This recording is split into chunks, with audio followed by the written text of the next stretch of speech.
Deputy Minister cites asbestos case in a bid to muscle in on the new trust fund. By Pete Lewis for GroundUp. Why is the Department of Mineral Resources trying to muscle in on the trust fund to be set up to compensate mine workers with silicosis? Deputy Minister Godfrey Oliphant says it's to prevent looting by lawyers appointed by courts as trustees. But previous attempts by the state to interfere in trusts set up through private settlement of disputes of this kind have been kicked out by the courts. Private litigation is a flawed solution to the problem of justice for workers who contract occupational disease, Deputy Minister Oliphant told Parliament's Portfolio Committee on Mines last Friday.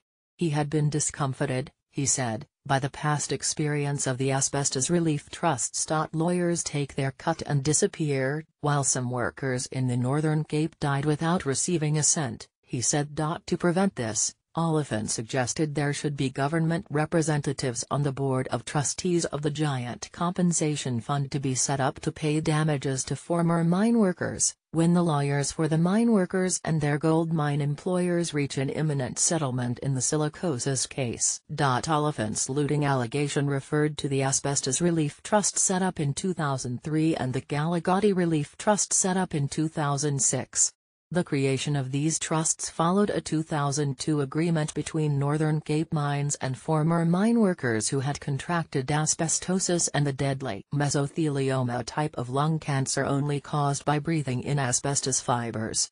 By 2013, trustees had provided medical certification examinations for asbestos-related disease for 3,600 former mine workers and their dependents, and paid out a total of R250 million. But along the way the trustees were challenged by a group of Kuruman residents called the Katelapel Asbestos Community who demanded compensation though they were not suffering from asbestos-related disease. One of the former trustees of the Asbestos Relief Trust, John Deutsch, remembers being summoned to a meeting at the office of the Pretoria Master of the High Court, where the trust deed is registered. Present at the meeting were representatives from the Master, Department of Justice and the Department of Mineral Affairs. At the meeting, the representatives of Mineral Affairs suggested that we meet to find a way to pay our $30 million to the lawyers of Katelapel community, whether or not they were sick and entitled to payment under the rules of the trust deed. The trustees refused and the matter went to court, which ruled in favor of the trustees. The High Court judgment shows that the day after she was inaugurated as the new Premier for the Northern Cape on May 30, 2013, Sylvia Lucas lodged a formal complaint with the Master of the Court that the trustees were making payments to people who should not be paid, and not making payments to people who should have been paid. She requested the Master to order full disclosure to the Premier of all payments made to beneficiaries, citing the Promotion of Administrative Justice Act (PAJA). The Master went one step further and decided to make the records available to the general public. Deutsch told GroundUp that since such documents contain confidential medical information about individuals, the trustees had immediately sought an interdict from the High Court.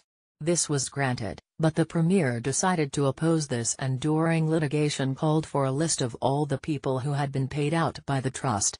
The trustees instead asked for a list of the individuals who claimed they had been wrongly refused payment, so that the trustees could investigate. They were not given the list. The Premier said she had it but did not provide it, either to the trustees or to the court. Deutsch said we eventually offered to have the trust subjected to a forensic audit by an auditor nominated by the Premier, to satisfy all that everything was done by the book. This offer was not accepted. Instead, the Master decided to make public the medical records of those who had been paid out. After the High Court hearing, Judge Khumalo ruled on July 2, 2015 against the decision by the Master to open the records and audit reports of the Asbestos Relief Trust to the public, or even to the Northern Cape Premier's office. Legal costs must be met by the Master's office and the Premier, the judge ruled. Both were interdicted from making public the names or identities of any claimants or other information disclosed by the trust during the litigation. In her summary, Judge Khumalo wrote that the Premier had brought forward no names of people allegedly wronged by the trust, and no evidence of wrongful payouts. Nor had she made any valid argument that the whole matter was any of her business as a third party, as required by PAJA. The Premier could therefore not have validly ascertained or formulated a valid opinion from the bare and unsubstantiated complaint. Allah.